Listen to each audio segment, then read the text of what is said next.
Oh. Okay, what's up, coolest people in the world? Welcome to the second ever episode of Zesty, the Sex Witch stream. I'm going to wait a hot second until there's people tuned in and watching on that one. For now, let's take a second to appreciate that my lighting setup is not as catastrophically bad as it was last time I did this. I'm hoping with practice we can just reach a point where all this looks somewhat bearable. That's kind of a long-term aspiration. Okay, I'm seeing we've got 3 people watching now. If I'm like audible, can y'all just like thumbs up in the chat for me? Someone let me know if you can hear words that I'm speaking. Somebody come through, please. Break that ice. Oh, look at that. Okay. Thank you, Brooke. Okay. All right, so I'm going to go ahead and jump right into this. This one's about Twilight, which I've been hyping up for like a week, so you probably all know that.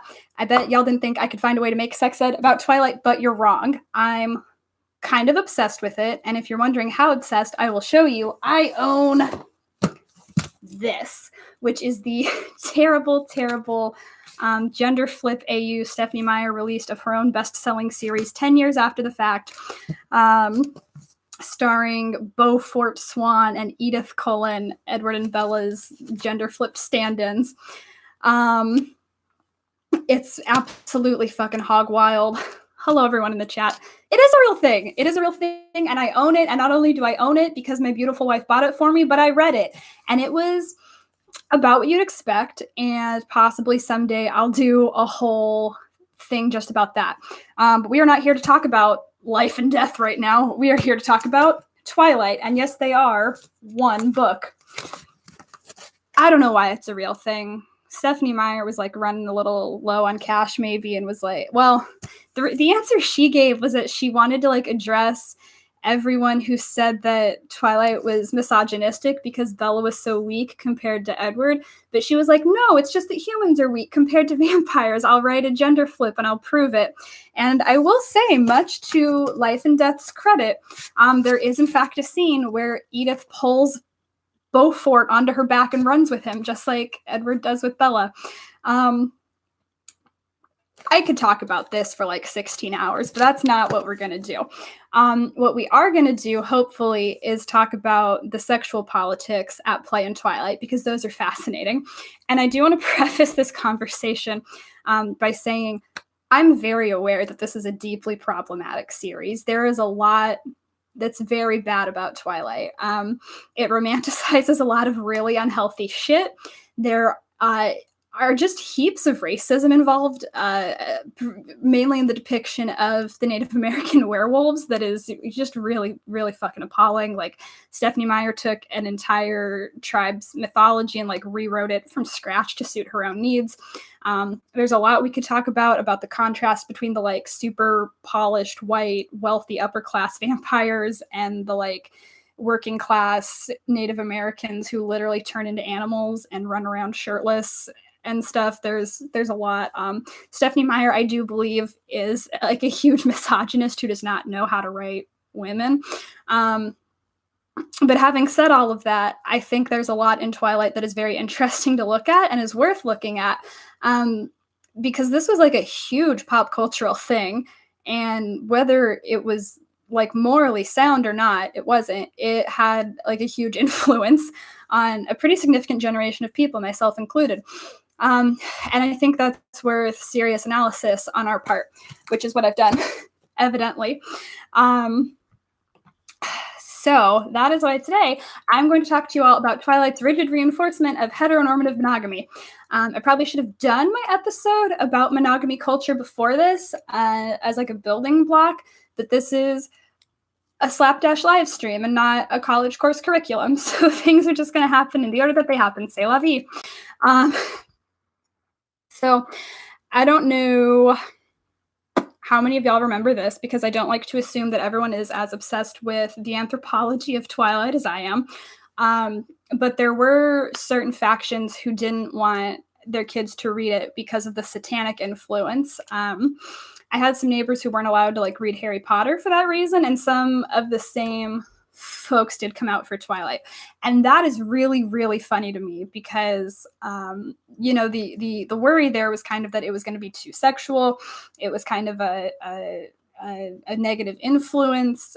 And in most cases, that would make a lot of sense because historically, vampires in literature have been very strongly associated with like sexual temptation and like there's a lot of sensual, neck, blood stuff going on. But Twilight, huge outlier.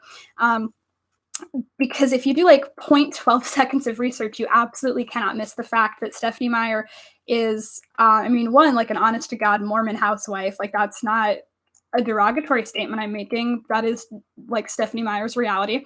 And that shows in her writing a lot. Like, even if you skip over the part in Twilight where Edward like looks at Bella wearing a floor-length khaki skirt and like nuts, Edward never nuts.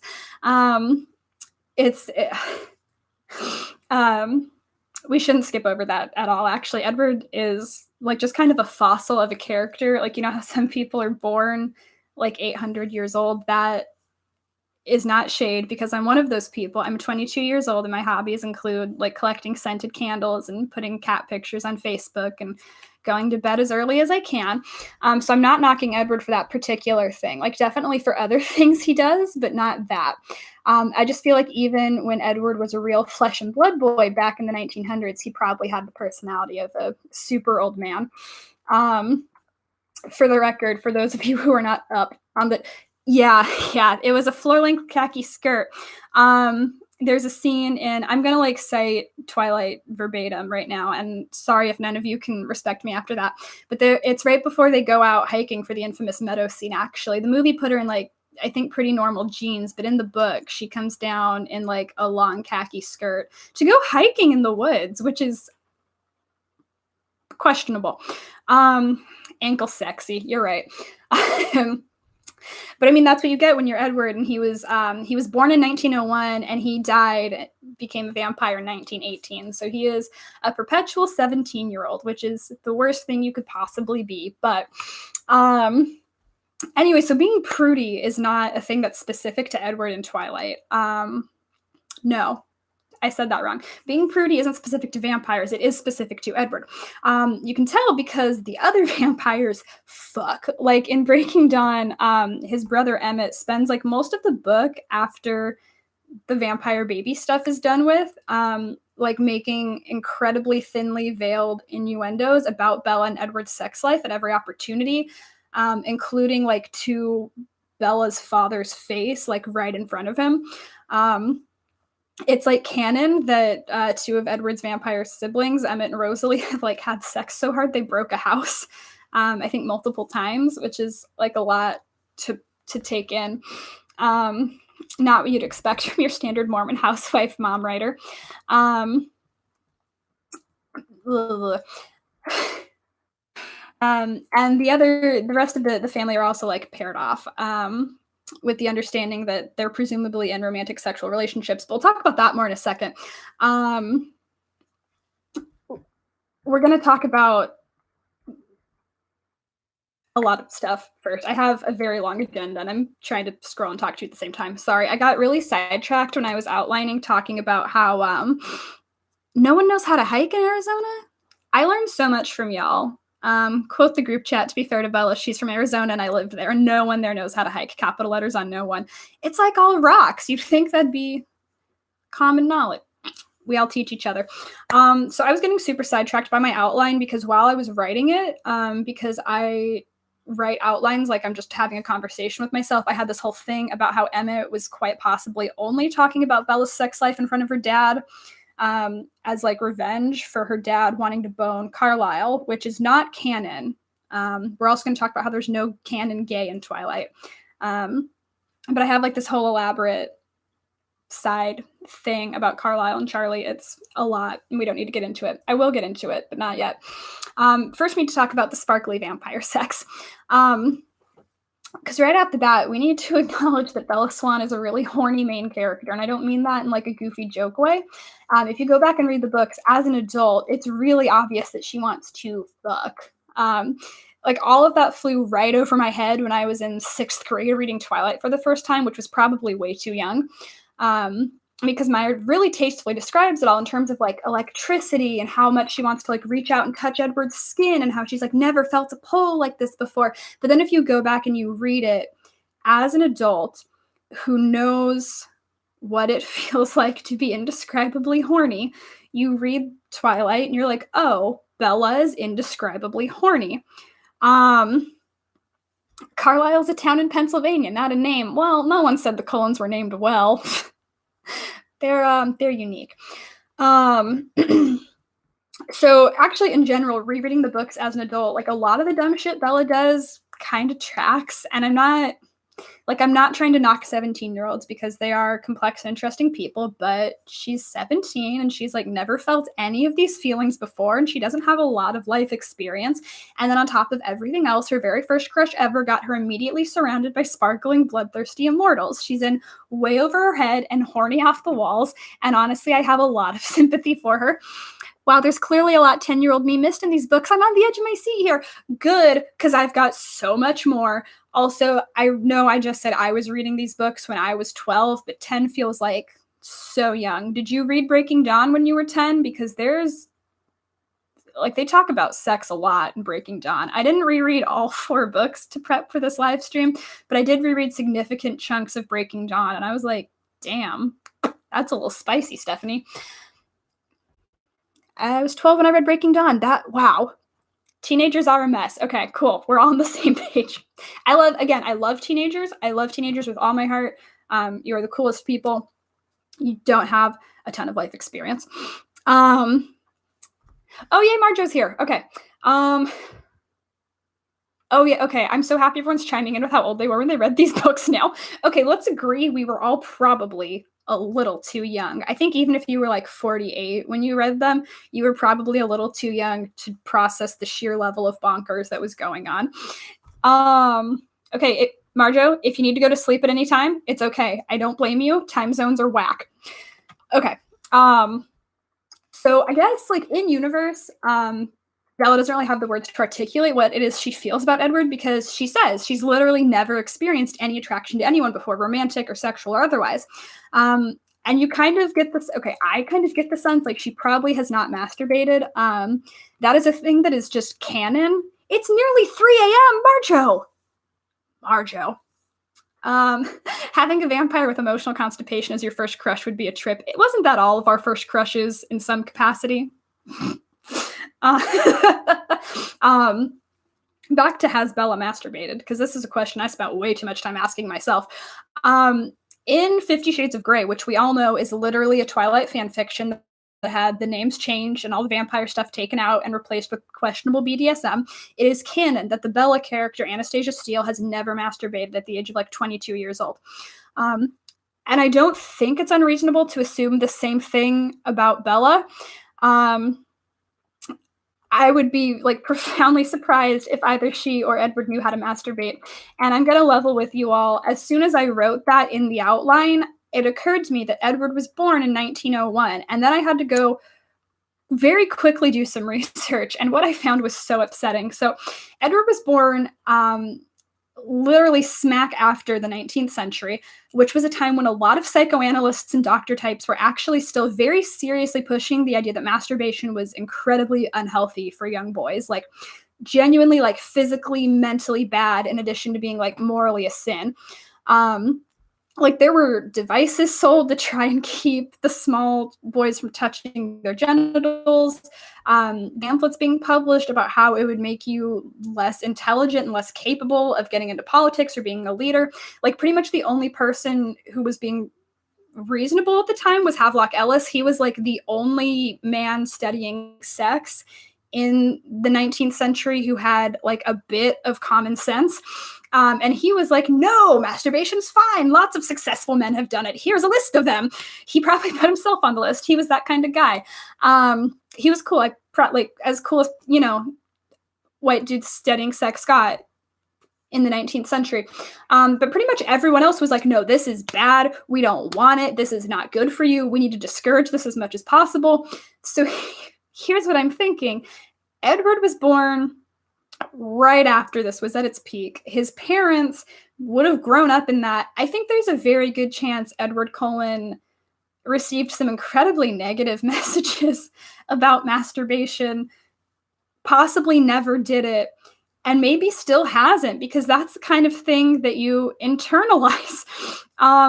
You would think that an immortal being would evolve their views, but like, look at everything else that happens in Twilight. I don't think Edward hasn't masturbated would be the most outlandish thing. Like, I really cannot emphasize for you guys enough, and gals and non-binary pals, how serious people were about this anti-masturbation thing. John Harvey Kellogg was so upset about it that he invented an entire cereal. Cornflakes were meant to be like so plain and sugarless that they would like drain all extra sex energy from your body. And then he also infamously said that he thought masturbation was worse for humankind than smallpox. Kellogg was not joking around with that. Like, this guy was so averse to sex total that he refused to have sex with his wife. They slept in 2 separate bedrooms. All of their children were adopted. It is the anti-fun cereal. Like, Kellogg was really hardcore about this. Like, as far as he was concerned, sex was the bane of human existence. If y'all take nothing else from this stream tonight, please learn that John Henry Kellogg was inventing cereal just to make kids touch themselves less.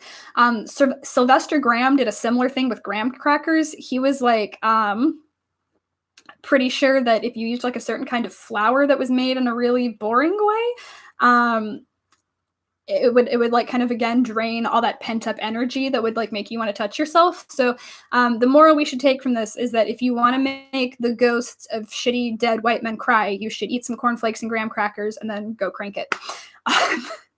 You can quote me on that. That'll be a sticker available on my Redbubble ASAP. God, no, it will not be. Oh, over in the chat, wait, so the reason I hate cornflakes with a passion is because I'm a horny boy? I think maybe that's the reason cornflakes hate you. They can't overcome your horniness. So the other point I'm making here is that it's entirely plausible in canon that historically it is reasonable that Edward has internalized this anti-masturbation stigma from his childhood so intensely that he has never even tried. Now, Bella obviously does not. Bella does not have that same historical context. I looked this up as well. She was born 1987, so like well after the anti-masturbation food craze was over. Obviously not a time when masturbation was entirely destigmatized. Just a couple years after Bella's birth, Joycelyn Elders would be forced to resign as the Surgeon General of the United States because she spoke in favor of masturbation. And Bill Clinton was a wiener about it. Bill Clinton, you're one to speak. From the chat, that Sawbones knowledge. I mean, Bella's not old. She's only 2 years older than Taylor Swift. But yeah, she's, I mean, you know, she's meant to be a teenager in like the early 2000s. So she would be like in her late 20s, early 30s now, I think, if she hadn't stopped aging when she became a vampire. Come on, guys. You're from 1999. You're a baby. What? Oh my gosh. So that, yeah, okay. 87 is like comparatively old. Yeah, you know, from a certain perspective. So Bella does not have like the same cultural climate. Oh my God, y'all are kids. 1990. All right. 2000. That's the year my sister was born. Oh God. Okay. All right. I love knowing it's a bunch of babies watching me talk about how Edward hasn't ever masturbated. I feel like I'm going to jail. Thank you for whoever did the math on that. Bella is 32. God, I have friends younger than Bella Swan. That feels big weird. Anyway, so I think it's plausible. Oh, good. Okay, we've got some like adults here. That's okay. There's people who are older than me watch. That's comforting. So I think it's also plausible, is what I've been trying to get at, that Bella has also never masturbated. Not for the same cultural reasons that Edward grew up with. But you just kind of get the sense that, like, you know, she's defined in the series as having been like mostly focused on taking care of her weirdly childlike mother for most of her adolescence. So, you know, if you're trying to stop your mom from walking into traffic, which is how Bella talks about her poor mom, I think maybe it makes sense. You've never gone exploring. So there's very little sexual experience on either side. But all that changes when she meets Edward and she gets big horny. But unfortunately for Bella, Edward is old fashioned, TM, which means they cannot bone unless they get married first. And not to get all Edward Cullen defense squad on you, but he's not entirely wrong to be nervous about having sex with Bella because Meyer pyres, which is what I'm going to call them, are strong as fuck. And even the ones who don't eat people struggle with constantly controlling their murder instincts. So even though Bella is pretty much down to risk death for the D from like day one, Edward has a couple hangups. You better make a sticker with big horny. That's such a simple real talk. How many of y'all would actually put a sticker that just said big horny on one of your items and take that out in public? That is a lot to explain. Anywho's, so Edward, I think, is right to have some hangups about having sex with her. But you'd think that maybe like his requirement would not be marry me, it would be become a vampire, so you're a lot less breakable first. That is not what occurs.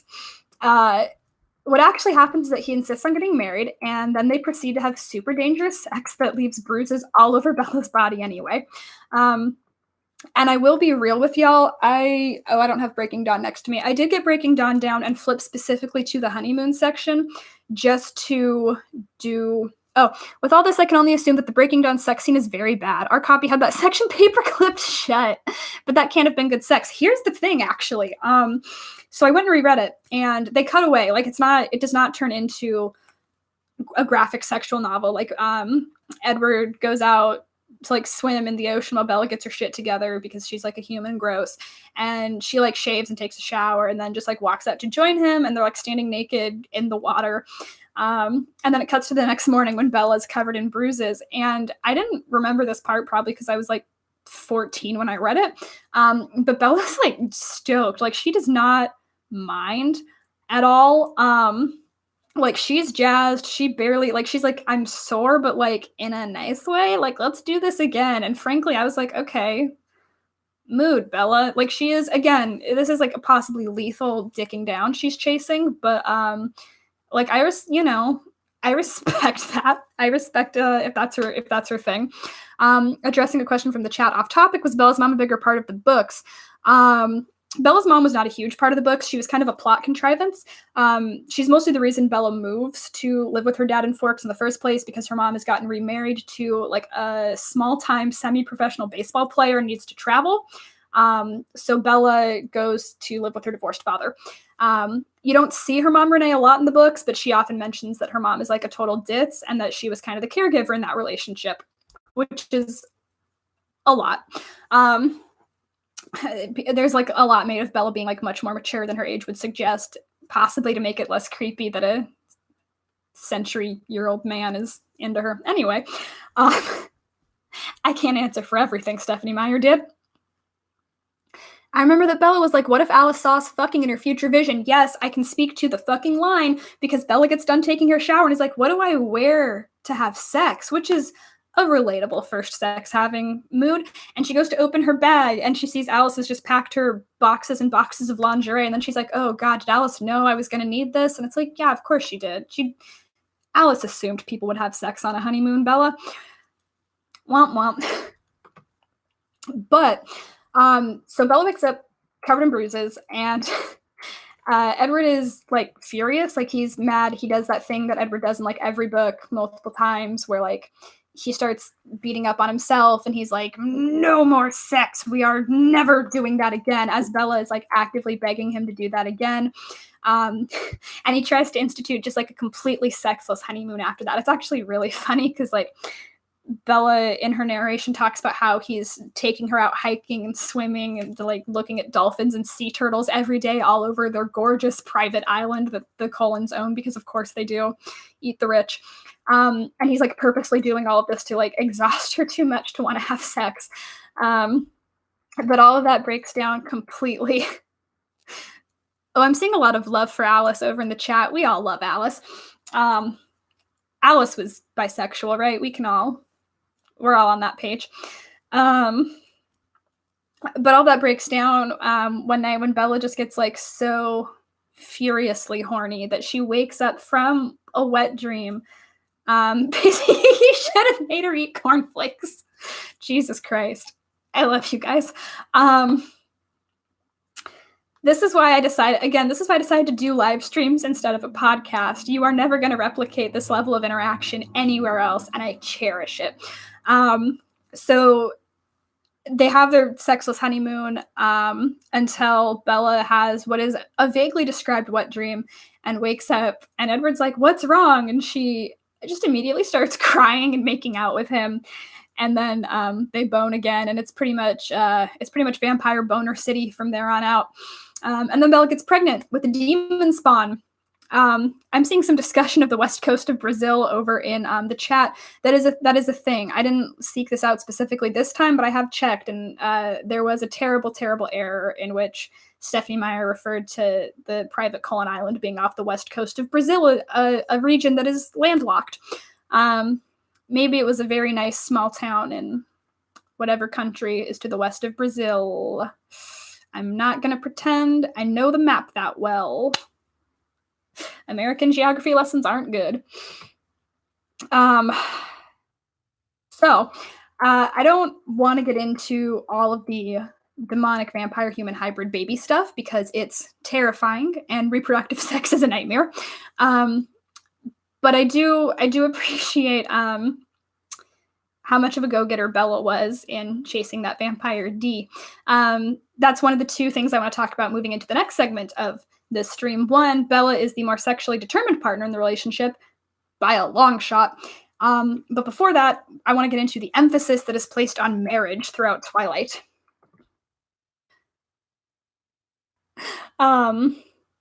Sorry, reproductive sex is a nightmare sticker, please. I'm just going to take some notes real quick. We got a big horny. We got a reproductive sex is a nightmare. I am genuinely taking notes. Just going to take the second to check in with y'all before we get into the next part. I think there was something about eating cornflakes to piss off the ghost of a shitty white man. You know, stickers that'll be very fun to explain to your casual acquaintances. All right, let's keep rolling, team. So the marriage thing. Or if not marriage, determinedly long-term monogamous heterosexual pair bonding, which is a thing that like all of the good vampires in the Meyerverse do. You see it most prominently in the Cullen family. At the start of the series, Edward is the lonely virgin seventh wheel to a family that is made up of three couples, Rosalie and Emmett, Alice and Jasper, and Carlisle and Esme. And I would be remiss if I didn't take this moment to tell you all that I'm pretty sure Carlisle is a wonderful gay man and Esme is like possibly an asexual woman, and they've just been bearding each other for centuries so that they can like pass in any small town in America. And they're BFFs and they don't have sex. Carlisle's getting with Charlie. Anyway, so you see it a lot in Breaking Dawn as well. The monogamous pair bonding, when the Cullens start calling up like all of their friends from all over the place. There is a quad of Egyptian vampires that is made up of two straight couples. There's an Irish pair. There is a couple of Hispanic vampires who are part of the larger Alaska group. In the movie, the one played by Lee Pace and then one of the Alaskan lady vampires like literally just fall in love while they're preparing for the giant climactic vampire fight. And that is fair, because if I was almost certainly going to be butchered by the vampire mafia in the morning, I too would want to hook up with someone who's like 6.5 feet tall and has eyebrows like Lee Pace. Rami Malek was a vampire. Jasper. Yeah, the sidebar, the casting of these movies was wild. Was Rami Malek as a vampire your bisexual awakening? Oh, this is great. I love this. This is good. So there's also, there are some same-sex pairs who show up who don't seem not gay, if that makes sense. Like there are these two kooky old Romanian vampires who are like definitely your gay uncles who have like been together so long that they're just like operating on a wavelength that doesn't really make sense to anybody else. There are a trio of vampires from the Amazon who are like all ladies and are like one organism. They are very much a long-term lesbian throuple. That's probably not what Stephenie Meyer intended, but it is definitely what came across. Um, as far as I know, Stephenie Meyer has never done any like overtly homophobic shit. Um, if I'm remembering correctly, and I believe I am, because all of the gay experiences from my childhood stick out vividly in my brain. Someone did once ask her on her website when she was actively answering questions about Twilight if vampires like stay gay, like if you are a human who is not straight and you get bitten and you become a vampire, do you stay not straight? And her answer was yes, which is like a very, very low bar. But you know, this is also like the same woman who said like people become paler because that's more attractive when they become vampires. So like Stephenie Meyer was not, she said some deeply questionable things about her vampire master race. So like it's a tiny big yikes. It is a tiny victory that apparently becoming a vampire does not operate as conversion therapy. Woohoo. There is no like canon gay character in the series. I went looking just to see. The closest we've got is that during the first Breaking Dawn movie, because they did split that bad boy into two, there is a cameo of Stephenie Meyer, and she is sitting next to, I believe, the producer of the movie, Wick Godfrey, and they were chatting about who they thought his background nothing character is. And what they came up with is that he is a resident of Forks who has a crush on Charlie and is sad about that. And that is the closest thing we have to a gay character in Twilight.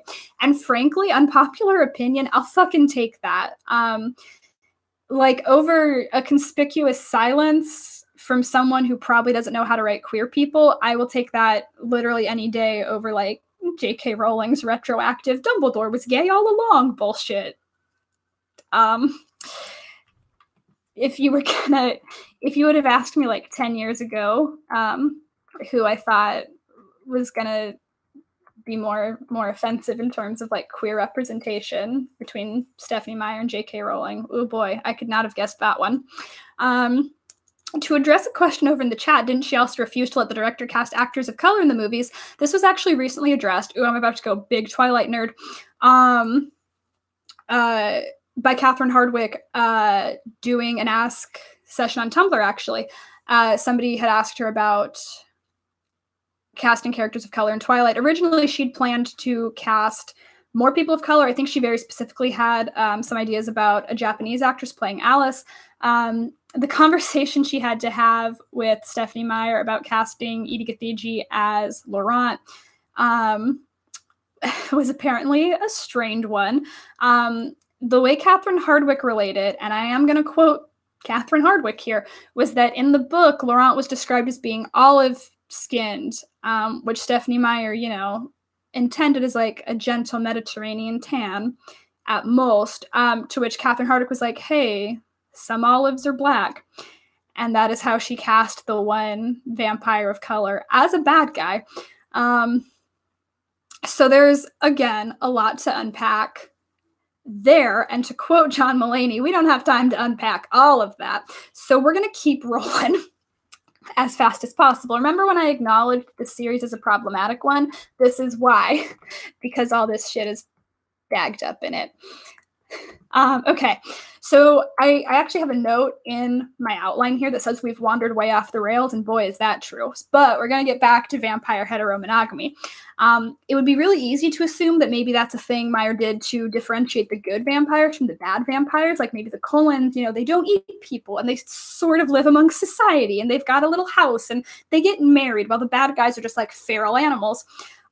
Which is largely the case, except not when it comes to the heteromonogamous pair bonding. Bad guy vampires also form those pair bonds. You see it in the very first book with James and Victoria, and all three of the big bad guy leaders of the vampire mafia have vampire wives, or rather, if you want some Twilight deep lore,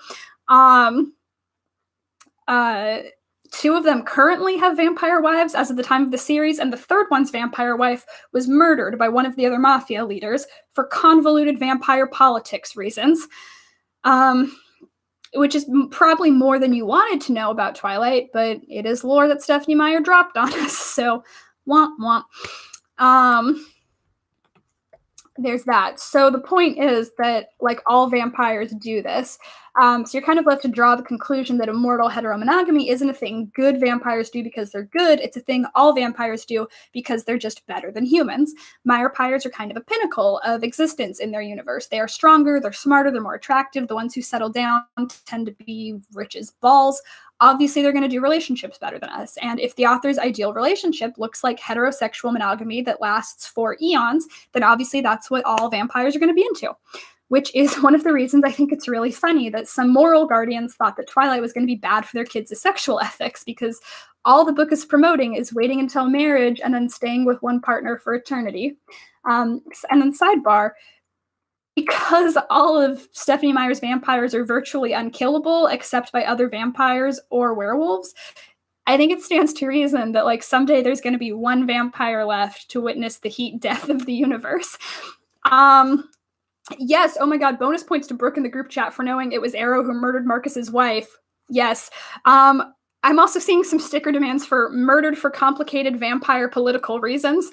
Yeah, I'll go ahead and jot that down.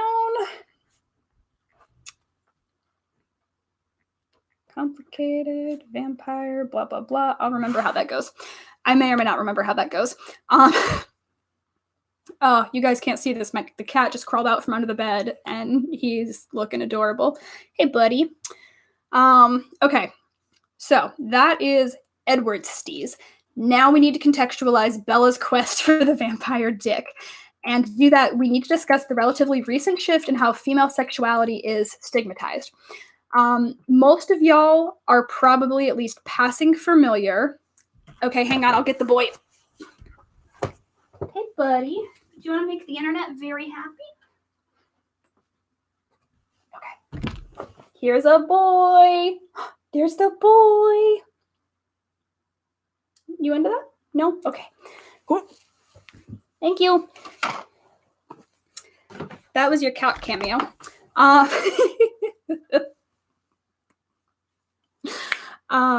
He's a very, very good boy. Oh, look at all this love. If I'd known it was that easy, I would have, like, built him a little shelf to sit. He wouldn't have stayed on the shelf. He is hanging around, though, so if he wants to hop up here later, I will definitely let him. But until then, we are going to talk about how shifting, only boy I'll ever love in the group chat. That's a big mood. He's the only man I need in my life. We're going to talk about how shifting forms of stigmatizing female sexuality impact Bella's character. So most of us are probably familiar with the modern idea of how sex roles are split. There's this kind of idea that men are the indomitably horny sex monsters who, like, can never say no or control themselves, and women are the ones who are responsible for, like, keeping their shit together and staving that shit off. You know, it shows up in a lot of really gross victim blaming rhetoric that I probably don't need to get into too much. It's just this repeated idea that women are the ones who need to be, like, covering up and staying home and saying no and having pepper spray and always somehow being completely prepared for any scenario where they might have to reject a man and be completely ready to do that. And it's their fault if anything happens. Even though it used to be the opposite, guess what we're about to talk about? Brooke, you are winning all the points in the chat tonight. So that attitude actually rolled around relatively recently in human history, as so many weird sexual attitudes did. And we can thank the Victorians and the Industrial Revolution, because that was when the concept of separate spheres started popping up for the well-to-do. That is the notion that men are the public creatures while their wives belong at home, away from the degrading toil of society. When men left to go to work, they were facing cities that were louder and bigger, more populated, crowded, and dirtier than ever before. When they came home at night, it was up to the women to remind them what clean, proper English civility was like. Gosh dang it, Victorians. That's a mood. So now put on a pedestal and tasked with gatekeeping polite society, women were largely stripped of their right to be sexual beings. Proper women totally didn't have sexual desires, and they were responsible for holding their filthy, horny men up to the same standards of propriety. That caught on so hard that women who were suspected of liking sex too much were subjected to institutionalization and sterilization. Now, obviously, that is bad, but here's the good news. The stereotypes before that were also bad, but differently so. the attitudes about female sexuality didn't necessarily get worse. They just shifted to a completely different direction. Prior to the Industrial Revolution and the Victorian morality that followed, the widespread understanding in Europe mainly was that women were the more sexually insatiable gender. They required the firm hand of more responsible menfolk. I'm not a religious scholar or a religious person, but it feels kind of like the logical extension of Christianity, blaming the entire downfall of humankind on a woman being curious about things. Eve being tempted by the serpent in the Garden of Eden. You can't trust women, especially not anywhere near a phallic symbol. You better find a dude to keep us in check. An odd definition of good news. Yeah, that's fair. Oh, isn't this why romance novels became a hella popular thing? Because big horny, kind of. Romance novels were also kind of an Industrial Revolution invention. And they came about largely less because of the horny and more as like a morality tale. A lot of romance novels actually like ended really, really sadly with like a naive young woman leaving the countryside and moving to the city looking for work and then being taken advantage of by some rakish wealthy man and then being left like destitute and disgraced, and her family disowned her for being a slut and dying of syphilis. So a lot of romance novels were actually like massive boner killers and functioned more as morality tales for the young ladies coming into the cities. More like romance novels and erotica proper rolled around a couple decades later by the Victorian time. The Victorians had a lot of porn, y'all, and that's something you see repeatedly throughout history, is that in the times that are the most sexually repressed, the porn industry tends to like go bonkers. If y'all are interested in any of this historical stuff, I would really recommend the books by Hanne Blank called Straight and Virgin. Virgin in particular is something I have done a lot of my research off of. Go ahead and give those a look. It's Hanne, Hanne, Blank, like the word blank. I'll probably put links to them in the description on this episode after it's like done recording and it's just up on the YouTube. I'm glad you're interested in it. So, you see a lot of the older attitude of women needing like a steady guiding hand in the marriages of convenience that took place for much of history. It was pretty common to get a dude who was like a little to a lot older than the woman he was marrying. I do want to step in to say like child marriages were not as common as like a lot of folks like to act like they were. Like women did still largely get married in their like late teens to early 20s. But they were, frequently marrying men who were significantly older than they were, because these men were meant to be guardians and providers as much as husbands. Like there were obviously, reasons for the age difference as well, like the numerical fact that men generally had to be, a lot more financially stable before they could pick up a wife, and that takes time, especially if you're lower down the economic ladder. But also, a big part of these marriages was symbolically handing over a young lady from one paternalistic guardian, her father, to another, her husband. It was, oh my God, Allison's here, you guys. My sweet baby lesbian Allison is here in the chat. Everyone say hey to her. I love you too. So I don't want to like drag Jane Austen's good name into this, but I am absolutely about to drag Jane Austen's good name into this. It feels a little bit sacrilegious because as some of you know, I have a pretty intense ongoing relationship with Pride and Prejudice as like a concept, but Jane Austen actually does illustrate this point pretty well.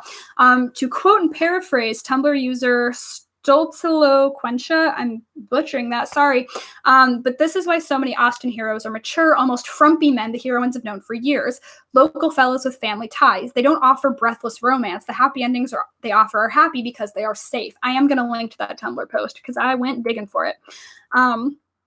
Edward's relationship with Bella feels kind of like those relationships boiled down to like a super, super tiny little nutshell and taken well beyond the logical extreme. Like it's 3 1/4 books of Bella being horny and terminally clumsy and making a lot of really dangerous choices that thrust her directly into the path of people who are wildly more powerful than her. She's also, should I mention, of a pretty modest economic background. Neither of her parents have a lot of money, and as I said earlier, she's seriously lacking in worldly life experience. And then in swoops Edward. He's like 117 years old. He has the soul of someone who's 2,000. He can pick up Bella and literally run around with her at will. He defends her from the numerous people trying to kill her at any given time. He does super cool shit, like take the engine out of her truck when he doesn't want her to go hang out with Jacob. And he showers her with presents that cost more than her soul.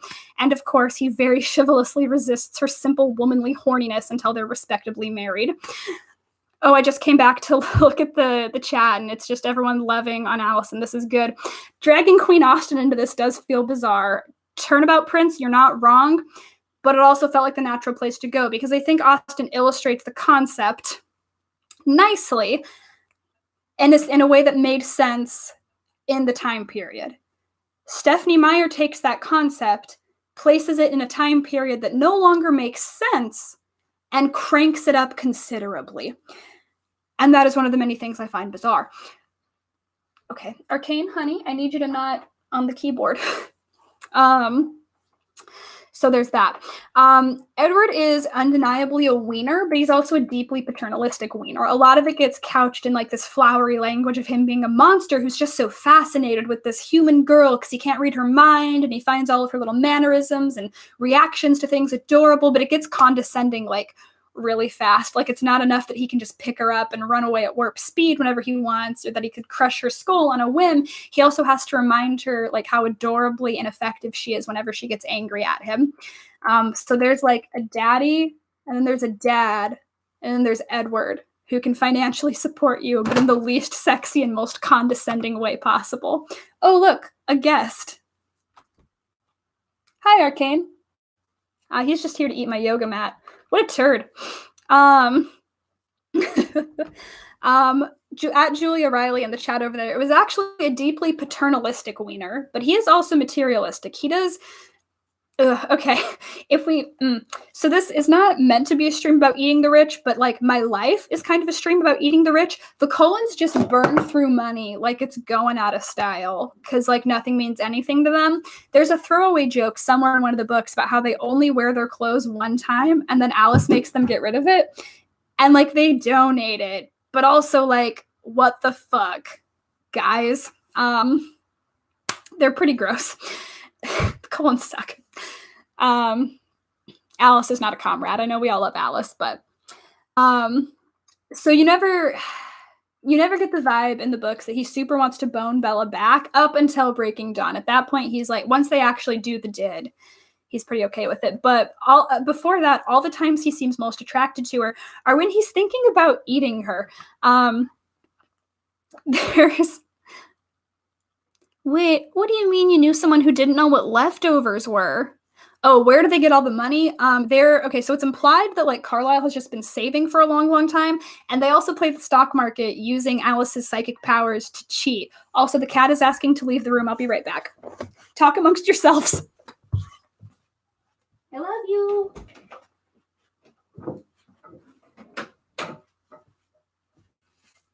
Okay, and I'm back. Did I just see someone blame the Colons for global warming? That's fair. They probably are somehow. Vampires emit more CO2 than all the cows in the world combined. That's canon now, and Stephenie Meyer can't stop me. Okay. So, I wanted to run this part by you guys. There is this really fun part in Breaking Dawn that I totally forgot about until I was rereading it last night for this stream. And the night before their wedding, before they've had sex, Edward and Bella are discussing how Bella's like super down to clown and Edward's really nervous. And he's talking about how he was asking his family for advice on what to expect from sex. And his brothers, Jasper and Emmett, told him that sex is the second best thing after drinking fresh human blood. And at first I was like, that's weird. And then I thought about it and I was like, actually, like I've definitely enjoyed quesadillas more than sex. Like most sex that I've had. Like it would take Chinese food over like a random hookup pretty much any night of the week. So Emmett and Jasper might actually not be totally wrong on that one. Is someone explaining the concept of leftovers over in the group chat? There's a lot going on here. I love that there's like a subculture developing entirely outside of my control. That's why we do this live. So, Edward does never seem super into the idea of having sex with Bella while she's human. Once she has her spine broken by their vampire hell baby and she gets turned, so she's as invincible as he is, they just like go at it like all the time. It's pretty strongly implied they just spend entire nights nonstop marathon fucking because Meyer pyres don't have to sleep. And they do this in a thoughtfully provided fuck cottage that Alice built for them because she's a bro like that, and she knew that having them around in the main house was going to be obnoxious as hell. So fuck cottage it is. And I want you all to know that writing the phrase fuck cottage in my outline made me really happy. So that's like another part of the Meyer-Pyre superiority complex. Once you find your lifelong vampire soulmate that you will be with until the heat death of the universe, you can just have marathon sex forever and ever. If we can dodge back real quick to the idea of like insatiable, horny, gross, bad influence, immoral lady, and stabilizing influence, responsible good man. There is a little remembered short story that Stephenie Meyer wrote that is called Hell on Earth, that is part of an anthology where the theme is YA authors write about bad supernatural proms. I'm glad you guys also appreciate the fuck cottage. But in this short story that Stephenie Meyer wrote, that's not very good. I'm going to be honest with you. Like, Stephenie Meyer's writing is not subtle at the best of times. And in the shorter, much shorter format of a short story, she really just had to like slap some shit down. But in this prom story, there is a female demon named Sheba who is making everyone at prom miserable by like walking around and like just causing misery to spread wherever she goes. And she's not directly using her evil sexual womanly wiles, but she is like controlling a human girl to do it for her. And she also, I mean, she dresses very sexy. Like, she's wearing like a red leather shoulderless dress. And it's like, listen, they wouldn't have let you into prom like that. Although they do specify that it's in Florida, and I know Florida's a little, so maybe. But she's just like going about her merry demonic way when she meets this boy whose name is Gabriel Michael Christensen. I shit you not. Like, she runs into him, and it turns out he is half angel, and he doesn't even know, and he is completely unaware of his angelic parentage or that he has powers, but he's still just so innately good that literally just looking into his eyes immediately strips her of her power, and she has to do whatever he says and loses all of her demonic energy unless he banishes her. It's horrifying, and it's an even more blunt example of what's going on with Edward and Bella, where the guy is just like entirely responsible for exerting control to the point that he literally strips her of all of her agency or free will. And of course they fall in love immediately, and it's bad. I had completely forgotten this short story until I was like, I had already outlined this entire episode, and then I was actually at a conference a couple weeks ago, sharing a room with a friend of mine and my dad, who y'all may recall from finding my blog a few days ago. If the person who called him hot is here, I don't like you. But it was like 12:30 at night, and we were all about to fall asleep. And I sat bolt upright in bed, and I was like, wait, did that Stephenie Meyer short story really happen? And I had to grab my phone and Google it immediately. And then I had to tell them why I was getting so squirrely about Stephenie Meyer at 12:30 at night. So I suffered for that. Pretty sure they thought I was out of my gourd. So hope that was worth it as an anecdote to share with y'all. Anywho's, so if we're going to look at this whole thing like big picture, Stephenie Meyer's message could not be further from the find some random sexy bad boy and let him try some blood play thing that so many conservative moral guardian parents were so worried about. It's more like the moral of Twilight is find a vaguely condescending older man with money who's capable of protecting you, legally bind yourself to him, bear his child, and then bone his brains out in your spare time. So like, you know, the entire heterosexual agenda. From the group chat, yeah, straight people are big yikes. Put that on a sticker. It's kind of like Stephenie Meyer read Pride and Prejudice, but she was into Darcy for like wildly different reasons than most women. Like, much as it pains me to say it, Darcy at the start of the book isn't like that far from Edward in terms of like haughtiness and disregard for everyone around him except for his family. But aside from the supernatural stuff, where they really diverge is that Darcy is willing to be put in place by Lizzie's rejections and change his behavior and start drinking his respecting women juice. Bella never really makes that demand of Edward. Like, she expresses frustration in the first book over him like waffling back and forth and being angsty about how he's bad for her and how they shouldn't be friends. But she's pretty much all in with the vampire shenanigans, like as soon as she figures out what's up by Googling it. Edward never really has to change himself for her any more than like resisting the urge to rip her head off. And that's like a pretty low bar. Like, sure, you didn't kill her, but did you save her family from the shame of a younger sister's honor being soiled by a most unscrupulous cad? I don't think so, Edward Cullen. Oof. All right, God, who the fuck said my dad was out here serving looks? We're not doing this. Please don't say that. There is a non-zero chance he will also watch this. His ego was already massive. Stop doing this. I can't work with y'all. I'm trying to talk about Twilight. Can you stop sexualizing my father figure? These are not working conditions I can deal with. Anyway, we were talking about how Darcy is like the best. He's totally down to leave Elizabeth alone after like the first disaster proposal. He like runs into her in his own house after that and like fervently apologizes when she was the one in his home. Whereas like Edward, I don't know how many of y'all read the Midnight Sun leaked PDF, which was Twilight, but from Edward's point of view. But basically every scene that he's not actively standing in front of Bella talking to her face, he's somewhere in the background watching her. Carlisle is the only sexy dad allowed. You're right.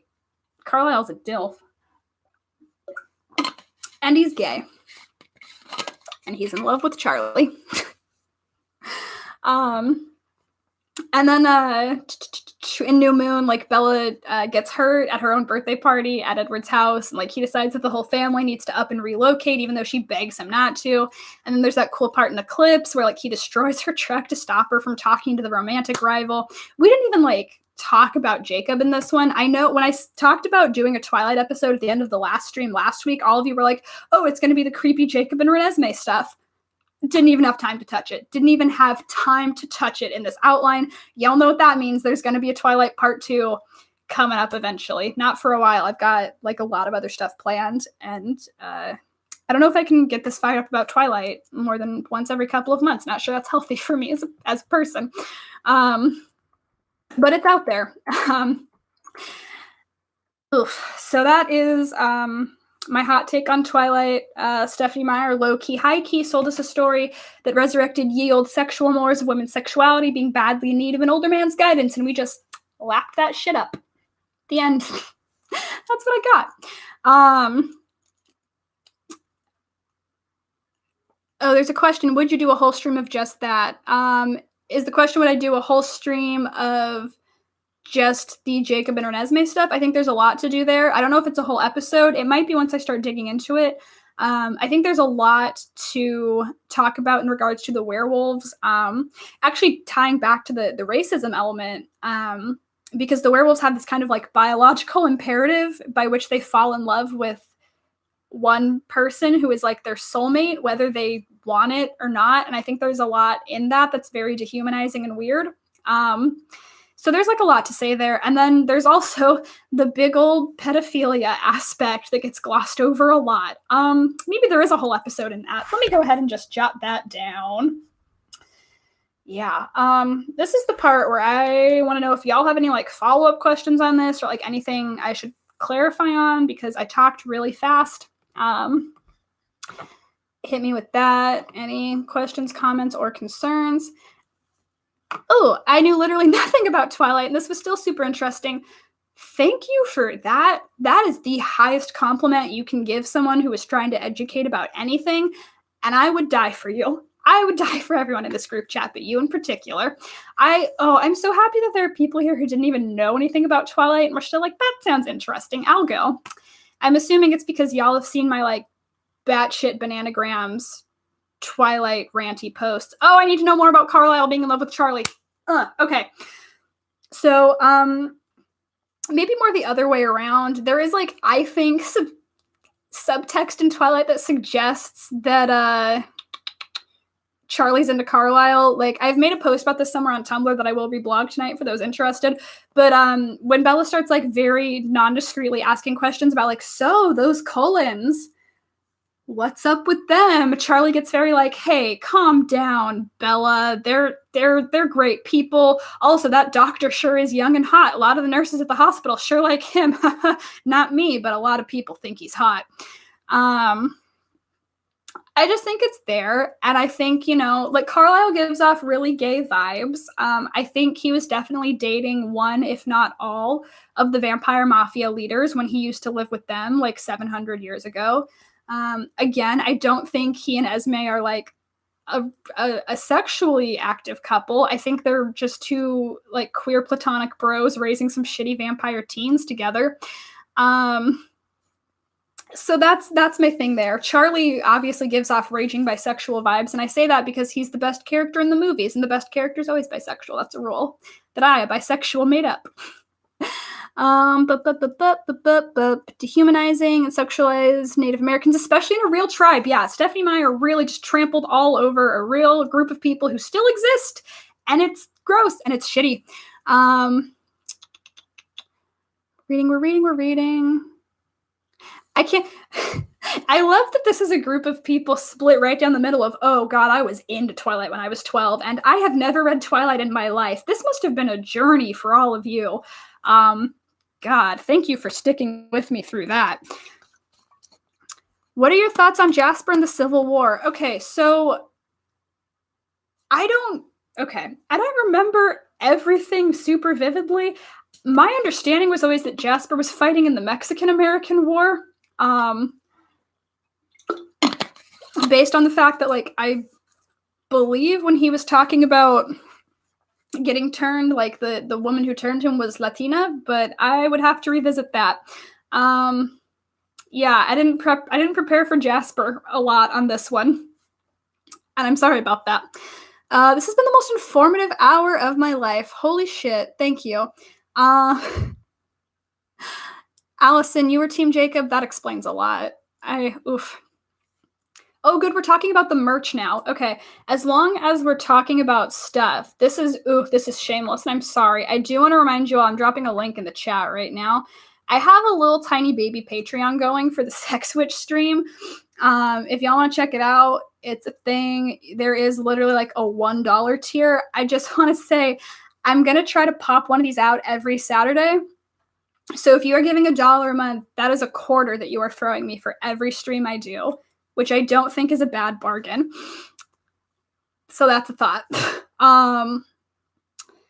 Yeah. Okay, we've got these hot new sticker requests that I'm going to have to work on. We've got definitely a Twilight Part 2 coming.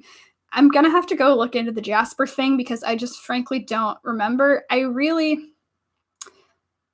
Like, one of the Cullens was a Confederate soldier would not be, like, the most surprising thing in the world. But, oh, wait, question from Allison. Is that a roast? Did you roast your daughter in front of 25 other people and for the rest of the internet to read? No, I would never roast you. Listen, I was also very much on Team Jacob. I had a poster of Taylor Lautner and his abs glowering down on me every day for months, if not years. I was also very firmly on Team Jacob. At what level can you get stickers? You get enrolled in Sticker of the Month Club at the $10 donor level, which is like steep for some people. I know that is because I am paying to ship the stickers with my own money, so I have to make it the priciest level, and I am sorry about that. If you would like the stickers for less than $10 a month, you can buy them for about $4 a pop on my Redbubble. So Taylor Lautner's best role was Shark Boy. You're not wrong. I feel like it must have been really hard to peak at the age of like 13 in Shark Boy and Lava Girl, but damn, what a masterpiece. It was really all downhill from there for Taylor Lautner. Oof. Have you read Luminescence by Alicorn? It's Twilight reimagined with Bella as a rationalist. No, I haven't. Can we get an Austen episode, sexual politics, sexual morality, to talk about Austen for 30 minutes since she's our queen? I could. See, here's my thing. I like Jane Austen and specifically Pride and Prejudice too much to talk about it in this objective, critical way that I can do with Twilight. Like, I like Twilight in a way that I'm fascinated thinking about it. I like Pride and Prejudice in the way where I like to just hold it and scream. I once cried while reading Pride and Prejudice in an airport, even though I knew exactly how it was going to end. It would just be an hour of me ranting to you guys about why I think it's the best rom-com ever made and why we as the human race should have stopped after that one, because it's never going to get any better. Unless maybe like it's a gay rom-com. Like if you're bringing something new to the table, like do that. But if you're straight white people, you peaked with Pride and Prejudice, sit down. There's nothing more to add.